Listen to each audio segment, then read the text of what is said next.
This podcast is for anyone tired of sitting on the couch watching fucking Netflix. For anyone who wants to know how to break the 9-to-5 slave life. For anyone who wants to be better tomorrow than they are today. I want to help you learn how to break the cycle. This is your story, and you have to write it. Come on in. We're just getting started.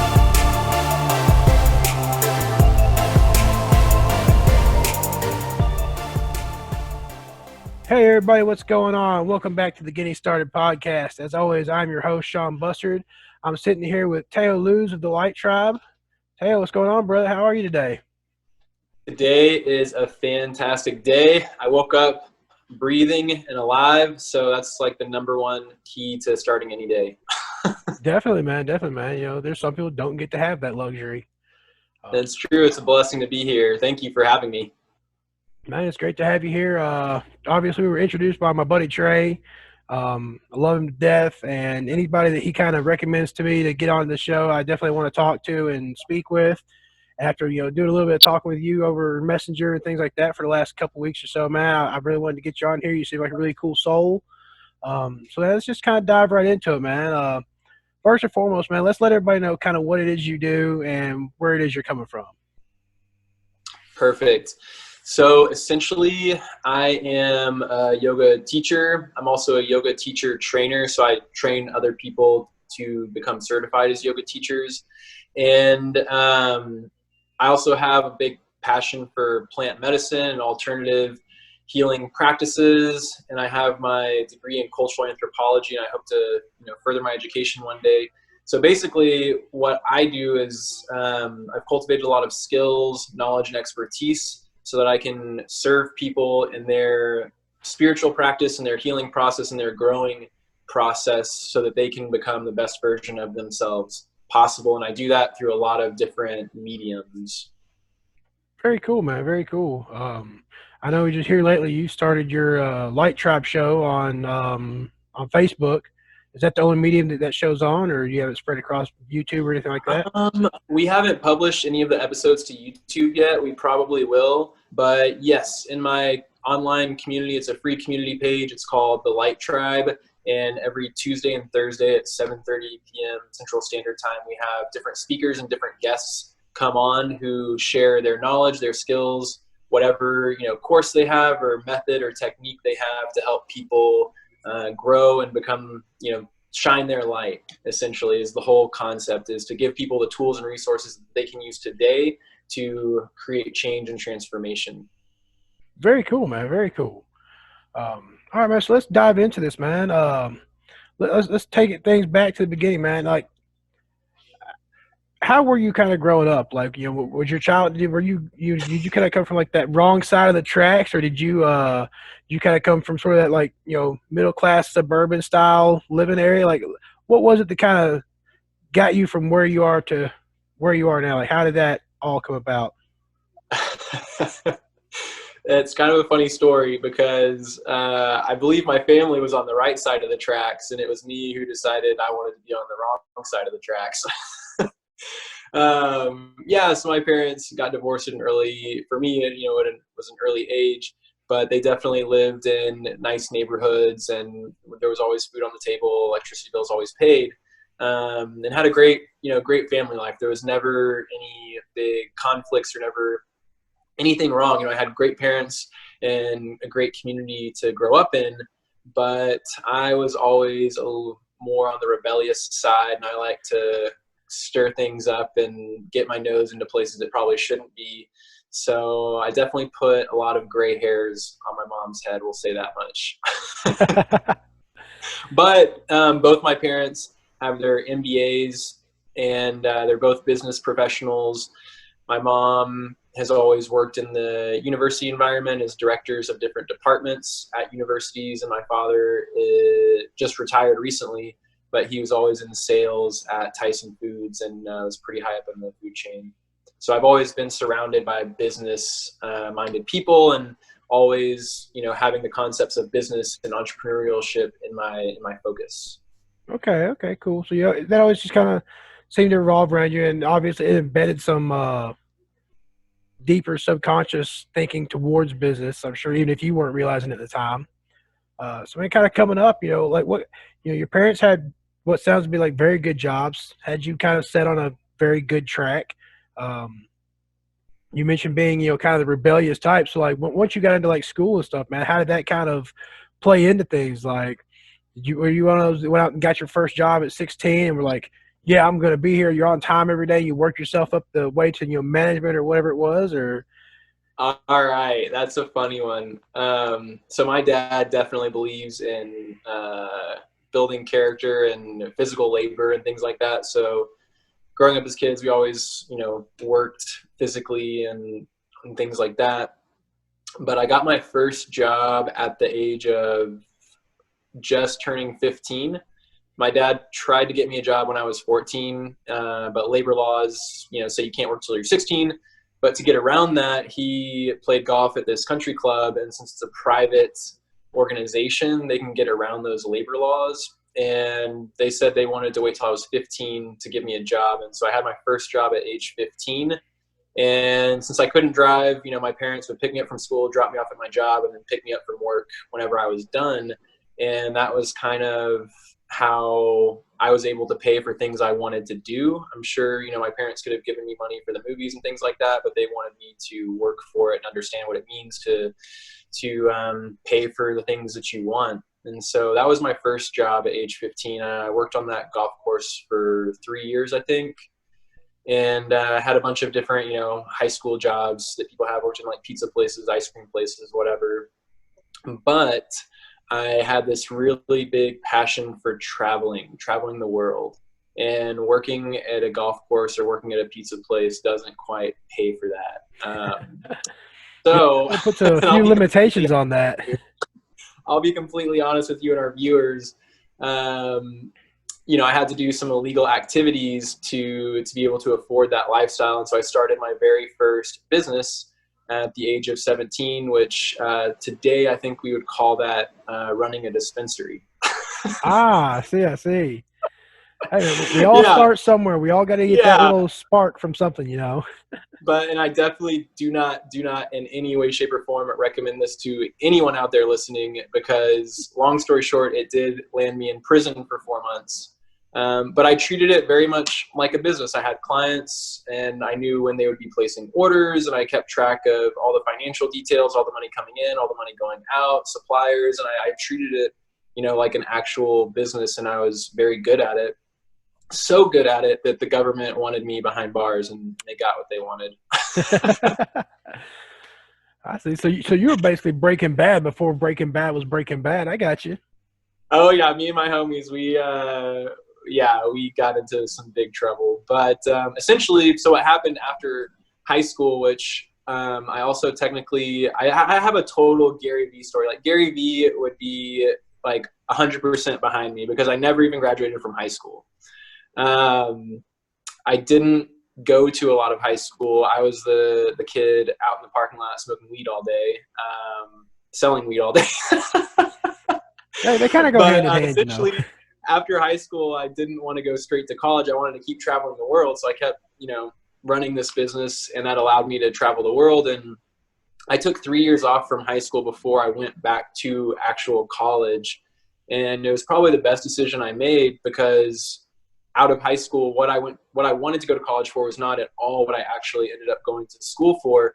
And by the time I did start going back to school at the age of 21 or 22, I knew what I wanted to do. I was passionate about it. I had gotten all my partying out of the way. So when I went to school, I was focused on school. I showed up to all my classes. I got good grades, and I did the work. And it really helped to build me to who I am today. So that was really important. And while I was in school, to give you some more background, I started up 2 more businesses, three businesses actually, and started my entrepreneurial career while I was still in college. So one thing that blows my mind is all these millennials talking about, oh, I'm in school, there's no way I can have a part-time job, blah, blah, blah. It's so hard. I'm like, I was a full-time student. I started 3 businesses, and I worked 40 hours a week outside of my school schedule. I don't want to hear shit from you about how you can't get a part-time job because school is so hard. Hey man, I totally understand that, man. I did the college thing myself for a little while, which I mean, well, let's just face up and own up to it. That was a wildly expensive party for about year and a half, 2 years. Uh, and yeah, while I was in school, I worked. And I think that kind of goes with the mentality of the generation we have today. They're very, it's that very just I'm entitled type of mentality and attitude. And it Yeah. drives me nuts, man. As a father of four, I do everything I can to try to keep them from having that attitude, which is a very, very, very demanding task. Let me just tell you right now, man. Oh, I believe it. Uh, all right. So, what kind of businesses did you start while you was in college? So the first one I did for a year, and I'm an artist by nature. I love making music and art in all sorts of mediums. And I really wanted to make a shot at seeing if art could support my lifestyle of just paying rent, paying bills. I live a pretty frugal lifestyle. I don't really need a lot. And so I did it. I went full into it, and I just made and created art in all of my free time because it made me happy to do that. But then I had to go out and go to farmers markets, go to different vendors markets. I was always hustling at events, going to shows, vending at festivals, concerts, like you name it. And I was there. If there was a place where I could put up a booth, I would go sell my shit. And what ended up happening was I made it. I did it. I was able to make enough money each month from all these different events and avenues to pay rent, to put food on the table, put gas in the tank, and just enjoy my life. But what ended up happening was something that I really truly loved to do just for myself ended up becoming demanding. It ended up becoming a chore because for me, art was something that I have to create when I'm inspired. And when I turned it into a job, it became something I had to do no matter what. It's like, okay, there's an event coming up. I need fresh stock. It doesn't matter if I'm inspired or not. I have to make art because this is how I pay my bills.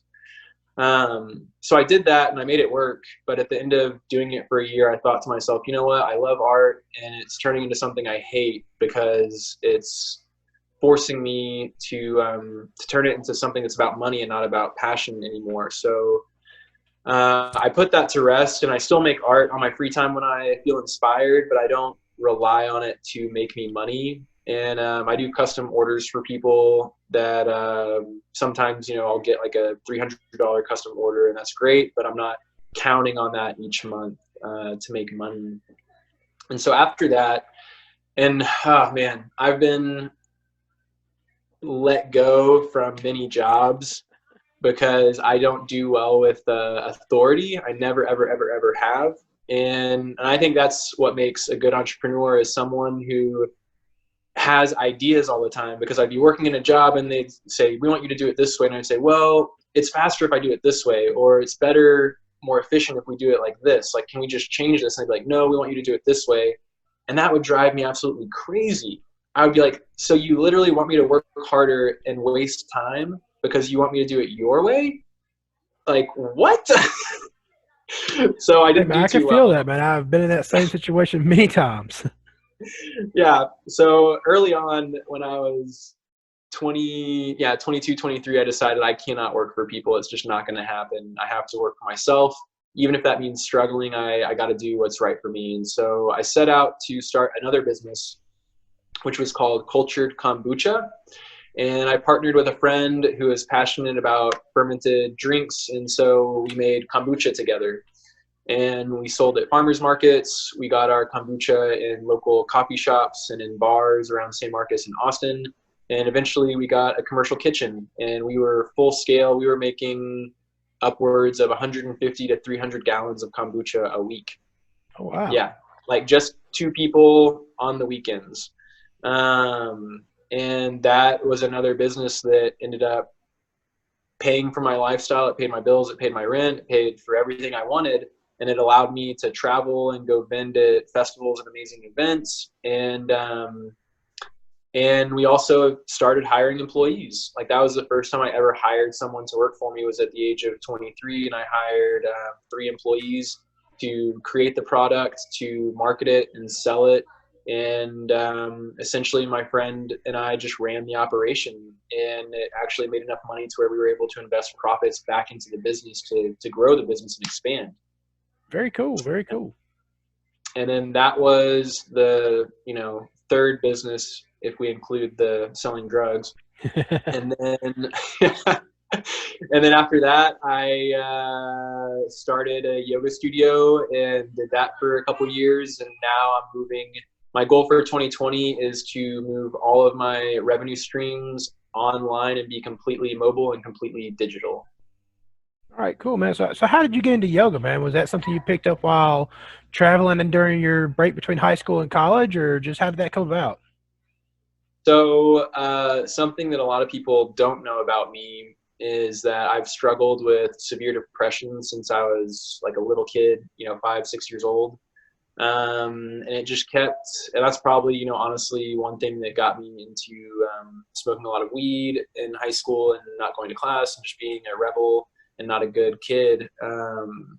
And it led to not good things like suicidal thoughts and suicidal tendencies. And I knew that if something didn't change, that I might not make it. So when I was 20 years old, before I went back to college, and this is what got me to go back to college, I went to the Amazon jungle in Peru, and I stayed there for 6 weeks as part of a friend's research project for her thesis in university. And we did ayahuasca ceremonies for 6 weeks. And so during that 6-week time, we did 20 ayahuasca ceremonies back to back to back. And that Wow. changed my life forever.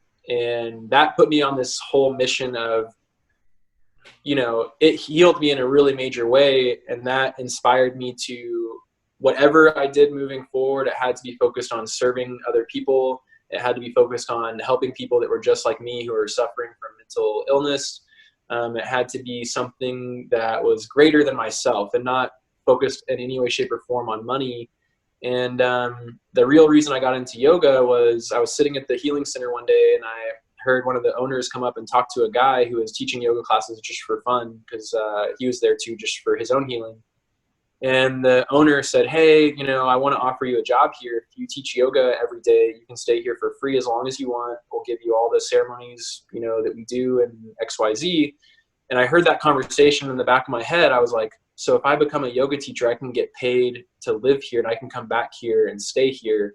And so as soon as I got back to America, I was like, I have to become a yoga teacher. And I ended up not getting to go back to the jungle, but it set me on this whole entire crazy path where eventually I became a yoga teacher trainer, and it became my job to inspire people that want to help others and to train them how to do that. And what ended up happening is this job turned into something that was really changing and transforming people's lives and really healing people. And so even though I wasn't the guy in the jungle helping people and doing ayahuasca ceremonies with people, I was still changing lives, and that was what it really boiled down to. And so that's what I decided to turn into a career was, if this yoga thing is working, if it's helping people, I need to focus on what's helping people. And that's how I became a yoga teacher trainer. That's how I came into owning a yoga studio. And that's pushed us to move into creating an online yoga studio right now. Very cool, man. And especially now, especially with the pandemic and all that that's going on, everybody. The trend that I'm seeing is everyone who understands kind of how business works is moving into that online space. Now, I've never personally heard of an online yoga studio. You might be, the first to be doing that, and I'm very interested to see where that's going to go. I myself don't know a whole lot about yoga. I'm not very much the yoga size. Every size is the yoga size. But I think it's very cool, man. I think you definitely got a few challenges ahead of you. I think as far as the online yoga, but I see no reason why you can't overcome them. You definitely seem like you got a very, very good head on your shoulders. Now I don't know how well living in the jungle translates into working online, but so one cool thing, the reason I wanted to be able to work online is so I could be more mobile and go to these different locations. And they have internet in the jungle too. They have satellites, so you can be deep in the jungle and I can still get on my computer. And that's the thing. That's why I wanted to be online. As long as I have internet, I can work from anywhere in the world, and that means I can go live in the jungle for 3 months. I can go to Costa Rica at my friend's chocolate healing center for 3 months. I can go on the beaches in Nicaragua. I can, do whatever. As long as I have. Hold up, I got to pause you. Did you say chocolate healing? What is how do you heal with chocolate? Because I know myself, I think that's a great idea. I'm sure there are a lot of people out there that would love to hear about that. So you're going to have to explain that a little bit right now, man. Oh, yeah. So my next teacher training, which got put on hold because of the whole COVID situation, and we pushed it back to July, so it still might happen depending on, how international travel works. But so one of the people that I trained to become a yoga teacher several years ago ended up moving to Nicaragua because she's a wild and free spirit. And she took her life savings and bought a property on an island in the middle of this lake in Nicaragua. And so it's this beautiful island, and her property is right on the beach, and it overlooks this volcano in the background. And it's just like, it's literally paradise.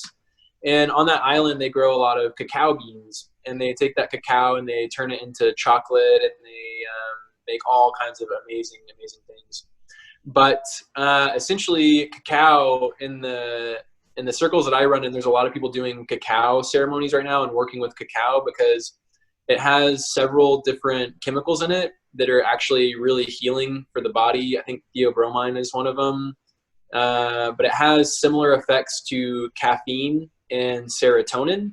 So eating this really raw, potent cacao stimulates feelings of overall calm, it relieves anxiety and stress, and it promotes just general well-being. It's really good for cardiovascular health, and it helps people connect more deeply with their emotions so that you can dive into that sort of like emotional healing aspect. And it sounds kind of like, some woo-woo, hippie, voodoo stuff. But people are getting really, really good results. And so essentially what happens is people go down to her retreat center, and you spend a week there, however much time you want. And you're on the beaches, there's, the jungle sounds, and there's delicious, healthy, organic, vegan food. And they do yoga every day. They do meditation.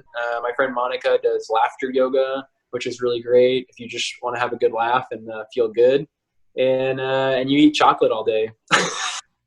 Now that's like a retreat I can get behind right there. And, yeah. And that's another thing. Another term I think gets tossed around a lot is that woo-woo hippie stuff, man. And I myself have always been sort of a fan of alternative medicines, alternative practices. I remember at a very young age thinking that acupuncture was like the coolest thing I'd ever seen. Oh yeah. So, I think that's something that we're going to start seeing more of a shift in here, especially in the coming. I think we've been seeing a major shift in it, which is part of what has led behind the whole controversy behind this COVID, what's it called? The vaccine they've got for the COVID that is everybody's talking about right now. And I think that probably within the next 5 to 10 years, you're going to see an even more major shift into more alternative medicines, more of the holistic healing than you do the conventional Western medicines that we're used to, just because they're healthier. And before, we had a lot of the, really all you heard people talk about were the hippies from the communes and the old 60s counterculture. And nowadays you're kind of seeing a sort of revival of more of a neo counterculture, I think. But they're bringing that sort of business and scientific mindset to it.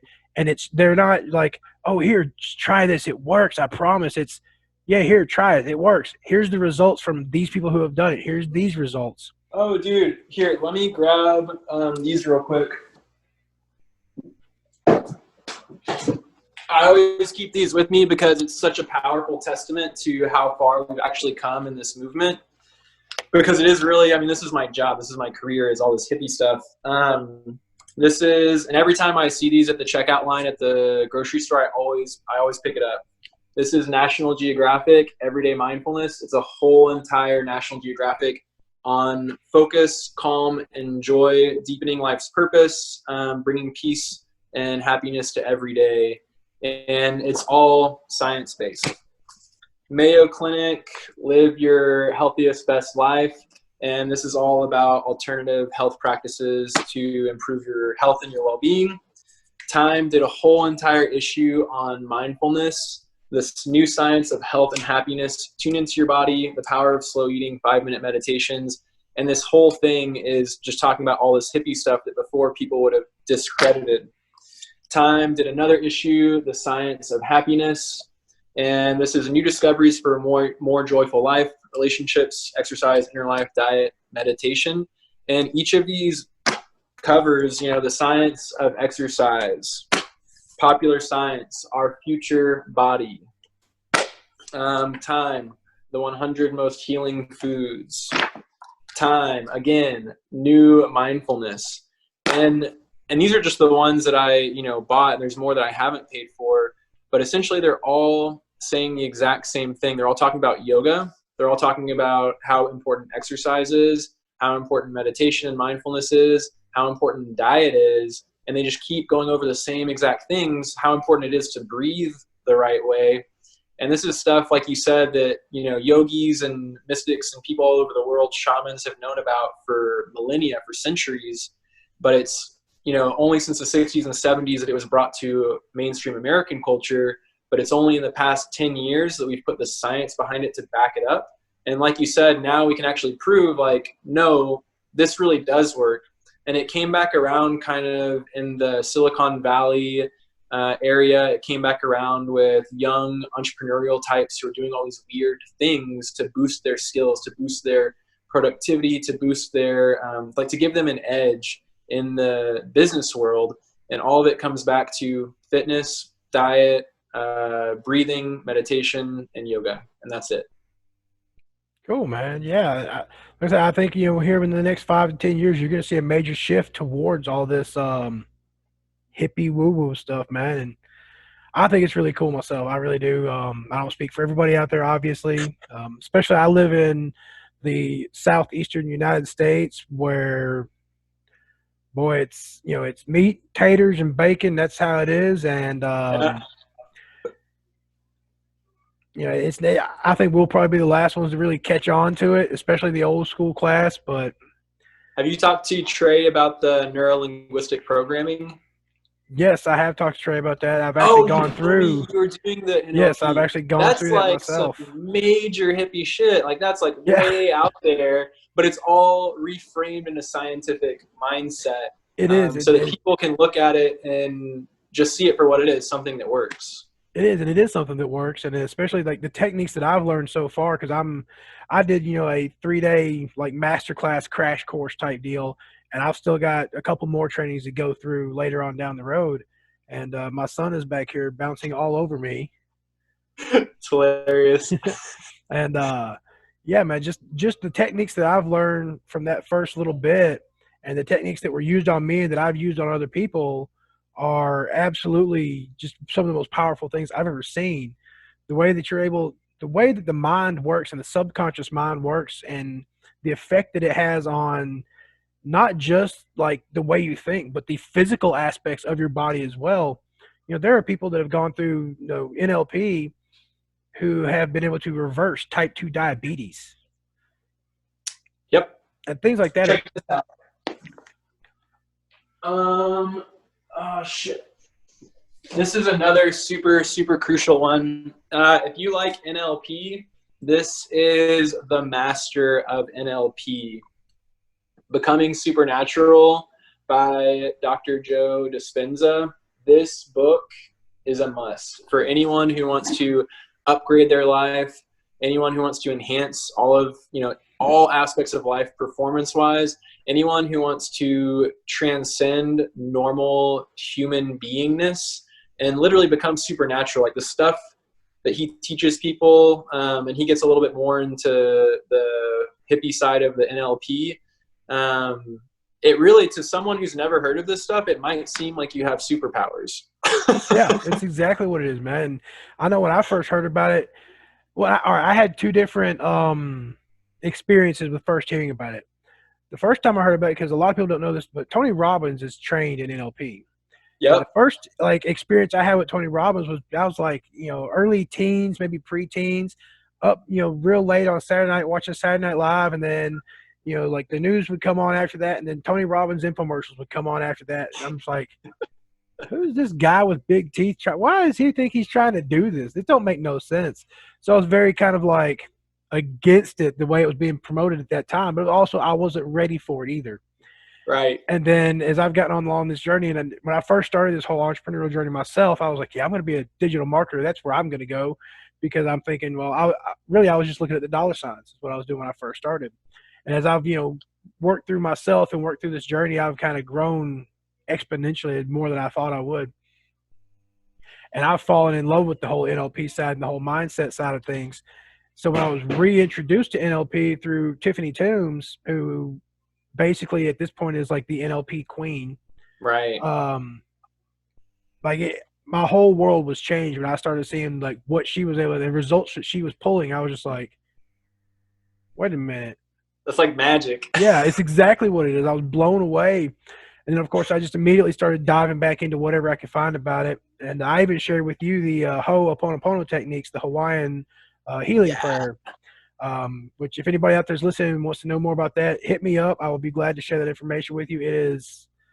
It's mind-blowing and mind-boggling at the same time. And it's just amazing the results that can come from that. And I think it's really, really cool. All right.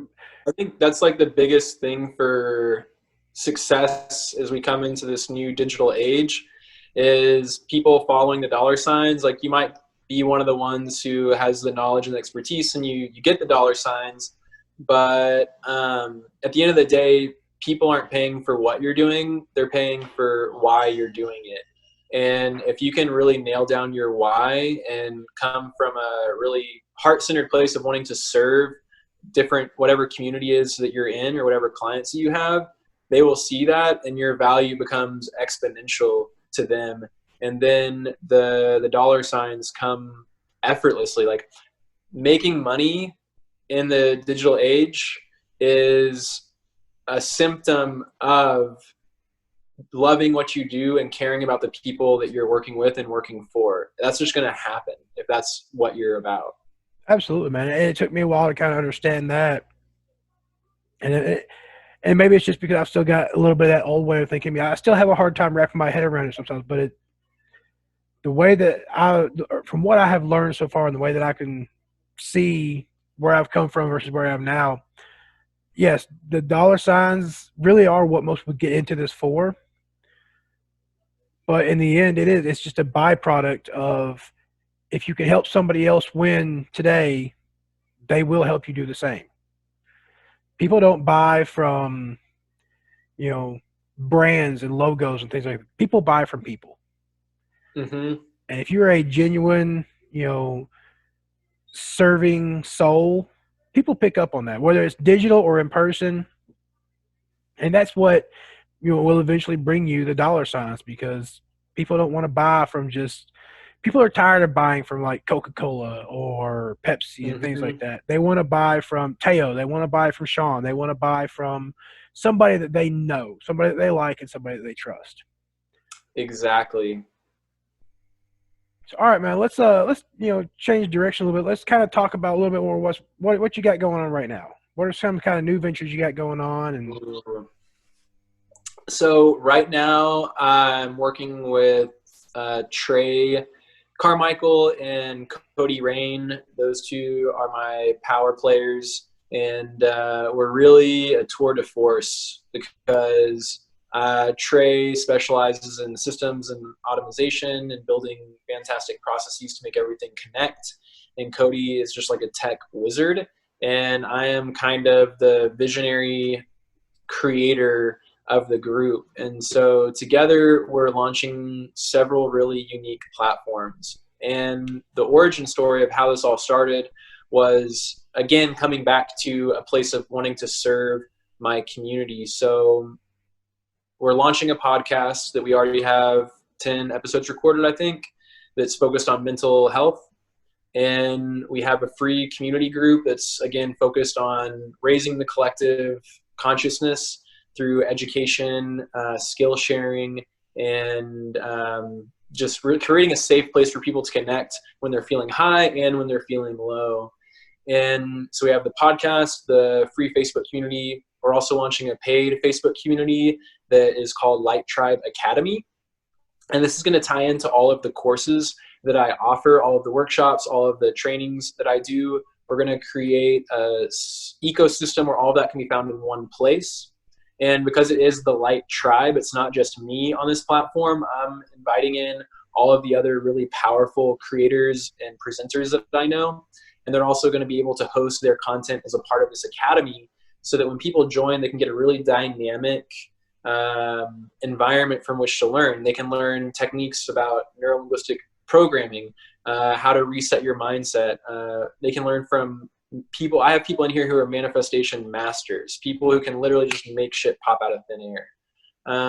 They're going to be learning from people who are intuitive oracles and can help you to develop that sense of intuition, that sense of inner knowing, that sense of connecting with your surroundings to be guided in the right direction. They're going to be connecting with people who know how to define success, how to rewrite your story so that your journey is now something mythic and empowering.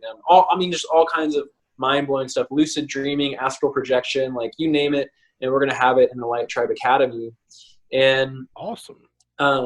Also Light Tribe Yoga, so a platform where people can connect with wellness and fitness and nutrition experts, and have an online community where they can practice anywhere and everywhere they go with people from all over the world, whether it's yoga, HIIT workouts, core training, mindfulness and meditation. Our teachers are also going to be taking the online yoga studio in a new direction, because there are online yoga platforms, but they all focus on mat-based classes that just focus on like going through a vinyasa sequencer flow. And so what we're doing is we're providing a space where our teachers can actually give lectures and talk about, the energetic system of yoga, talk about the chakras, talk about the ethics and the morals, talk about the philosophy, talk about the history, talk about the whole system of yoga, not just the part that we do on a mat. Because out of the entire yogic system, the part that we do in a yoga studio on a mat makes up like 20% of all of yoga. People don't even know about the rest of it. And the rest of yoga is how you live your life, how you treat yourself and how you treat others. And that is the powerful, life-changing stuff that the movements we do and the poses we make are just a way to strengthen the body and the mind to be able to perform these other actions more efficiently and with better ease and grace. And so that all started with the idea of wanting to write a book.